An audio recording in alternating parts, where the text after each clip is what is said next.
Assalamualaikum warahmatullahi wabarakatuh. Selamat datang kembali di kelas seni budaya. Mudah-mudahan kita semua selalu berada dalam lindungan Allah Subhanahu wa Ta'ala. Amin ya rabbal alamin. Nah, minggu ini kita sudah masuk ke pertemuan 11 ya. Berarti sudah memasuki materi baru, yaitu mengenai konsep, sejarah, dan unsur-unsur menggambar komik. Tujuan pembelajaran kita hari ini adalah yang pertama, menjelaskan konsep menggambar komik. Yang kedua, kalian mampu memahami sejarah perkembangan komik di Indonesia.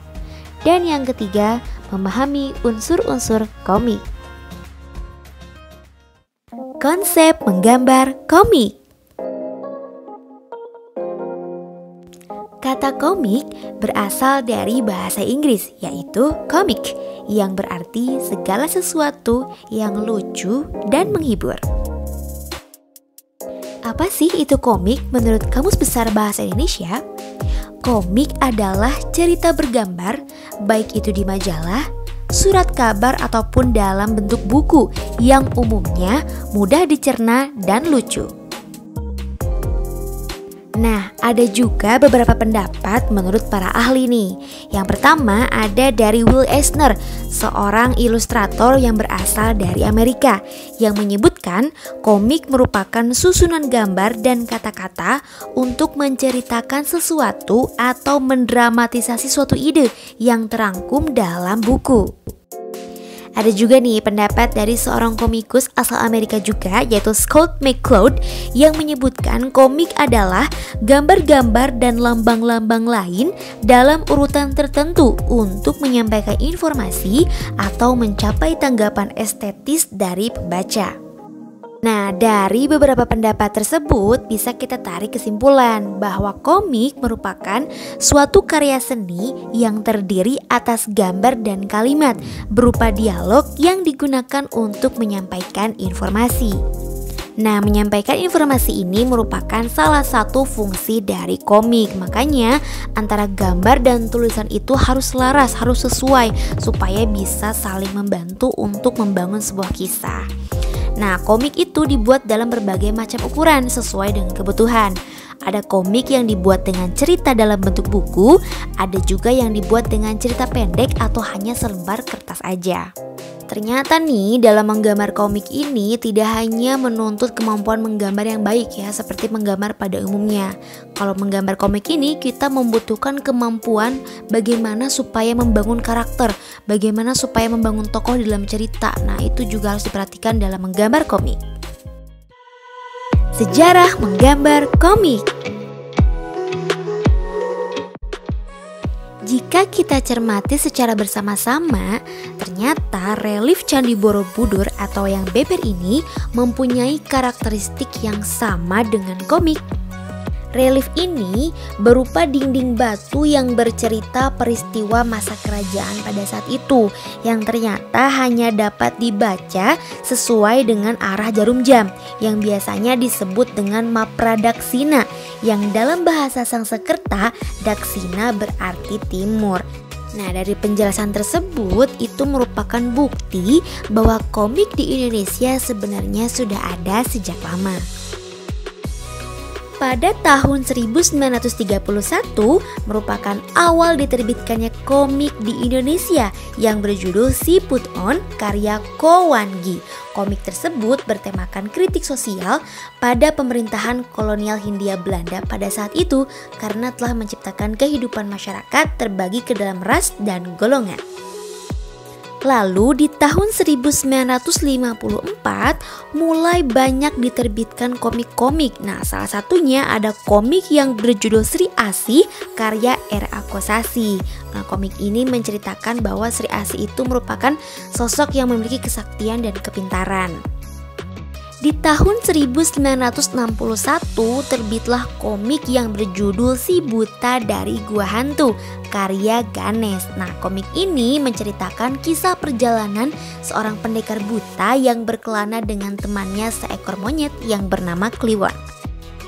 Lalu di tahun 1980 muncullah komikus Dwi Kundoro dengan komiknya yaitu Komik Panji Koming.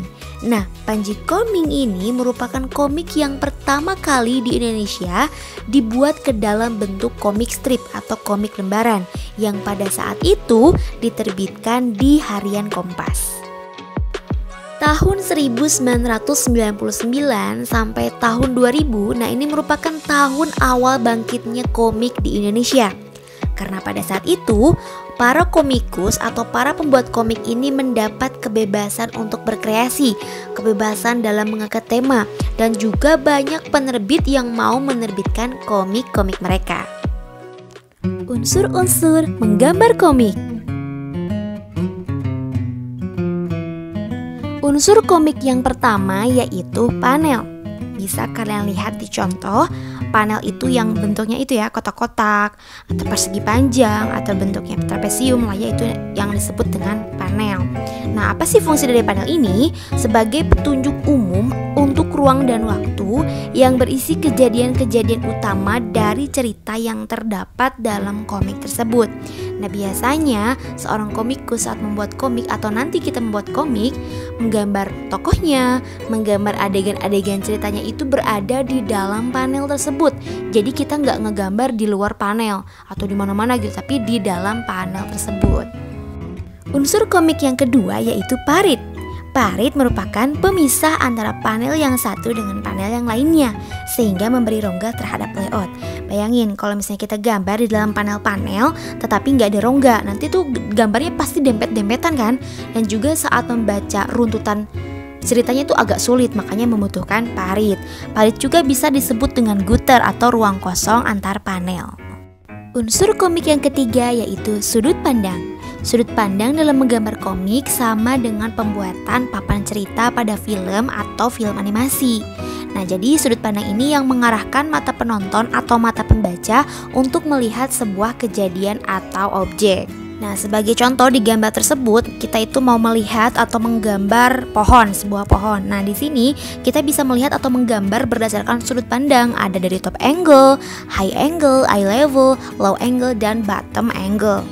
Oke, sekarang kita lihat beberapa contoh gambar komik yang berdasarkan sudut pandang. Nah, ada bird eye view atau mata burung. Ini masuknya ke top angle ya, di atas. Kita bayangin dari burung tuh dari atas ngeliat ke bawah tuh gimana melihat gambarnya. Nah, dalam posisi ini jadi kita bisa melihat lingkungan yang luas. Jadi nggak hanya fokus ke satu objek aja, tapi kita bisa melihat kehidupan di sekitar objek tersebut. Nah, itu bird eye view atau top angle. Nah, kalau yang ini merupakan contoh komik dari sudut pandang high angle yang membuat kesan objeknya itu tersoroti menjadi sosok yang lemah atau tidak berdaya dalam adegan cerita. Yang ini merupakan komik berdasarkan sudut pandang low angle yang membuat si objeknya itu terlihat lebih kuat atau sangat berkuasa, atau juga si objeknya sedang semangat. Nah, bisa menggunakan low angle. Nah, itu merupakan beberapa contoh komik berdasarkan sudut pandang. Unsur komik yang keempat yaitu balon kata. Balon kata ini merupakan sebuah dialog yang replikanya ditempatkan dalam balon atau gelembung yang merupakan sebuah ungkapan sekaligus monolog batin dari sebuah kejadian. Jadi biasanya nih kata-kata atau dialog si objek yang ada di adegan itu dimasukkan ke dalam balon kata atau gelembung-gelembung tersebut. Nah, bisa kalian lihat di contoh itu merupakan bentuk-bentuk dari balon kata pada komik. Penggunaan balon kata ini juga harus diperhatikan ya, karena si balon kata ini sangat berfungsi untuk pengarah alur bacaan. Kalau peletakan atau penggambaran balon katanya salah, nanti pembacanya pusing membaca alur dialog ceritanya. Nah, ini merupakan contoh balon kata atau balon ucapan dalam bentuk normal. Yang normal juga bisa dibuat ke dalam gelembung yang bentuknya vertikal. Balon kata juga bisa dibuat ke dalam multi bubble atau multi gelembung. Kalau yang ini ketika si objek sedang berbicara di dalam hati. Nah, ini ketika si objek sedang berteriak. Kalau yang ini ketika adegan si objeknya sedang merasa bahagia atau sedang bermimpi. Kalau bentuknya kayak gini nih, berarti si objek sedang merasa lelah, sedih, sedang ragu, atau sedang bergumam. Kalau balon katanya putus-putus, berarti si objek sedang dialog berbisik. Nah, kalau yang ini disebut dengan caption yang fungsinya itu untuk menjelaskan kondisi sebuah adegan atau penjelasan tentang cerita yang tidak menggunakan dialog. Unsur komik yang kelima yaitu ukuran gambar. Ukuran gambar objek pada panel itu ternyata dibagi menjadi beberapa jenis sesuai dengan arah pandangan mata.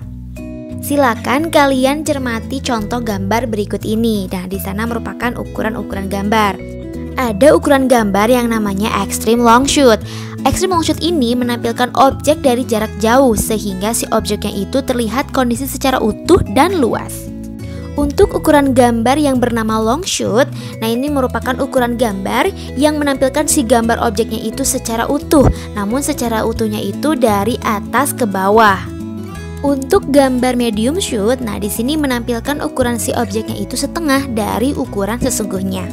Nah, untuk ukuran gambar close up, di sini menampilkan ukuran gambar dengan perbesaran yang menunjukkan detail-detail objek yang biasanya digunakan untuk menunjukkan ekspresi si tokoh. Yang terakhir ialah ukuran gambar extreme close up, merupakan gambar yang dibuat dengan sudut pandang perbesaran yang sangat besar. Unsur komik yang keenam yaitu cerita. Cerita merupakan elemen narasi yang menjadi bagian yang sangat penting di dalam pembuatan komik. Iya dong, pastinya sebelum kita membuat komik pasti harus memiliki sebuah ide atau gagasan yang dibuat ke dalam sebuah narasi atau cerita yang nantinya dikembangkan atau divisualisasikan melalui gambar dan dialog. Dan unsur komik yang terakhir yaitu garis gerak. Garis gerak merupakan efek yang ditimbulkan dari gerakan tokoh komik. Garis gerak ini berfungsi untuk mendramatisasi sebuah keadaan si tokoh dalam adegan cerita, atau tentang ekspresinya ataupun pernyataan sikap si tokoh di dalam suatu adegan, supaya pembaca itu mengerti tentang kondisi fisik emosional tokoh itu sendiri. Biasanya garis gerak akan terlihat lebih maksimal jika dipergunakan untuk menyatakan aksi si tokoh dalam kondisi bergerak, berlari, marah, takut ataupun emosi dalam berkelahi dan adegan-adegan lainnya. Alhamdulillahirabbil alamin, pembelajaran hari ini telah selesai. Mudah-mudahan materi yang disampaikan dapat dipahami dengan baik oleh kalian. Silakan ya pahami materi ini sebaik mungkin. Kalau ada materi yang gak bisa kalian pahami langsung tanyakan ya. Terima kasih. Wassalamualaikum warahmatullahi wabarakatuh.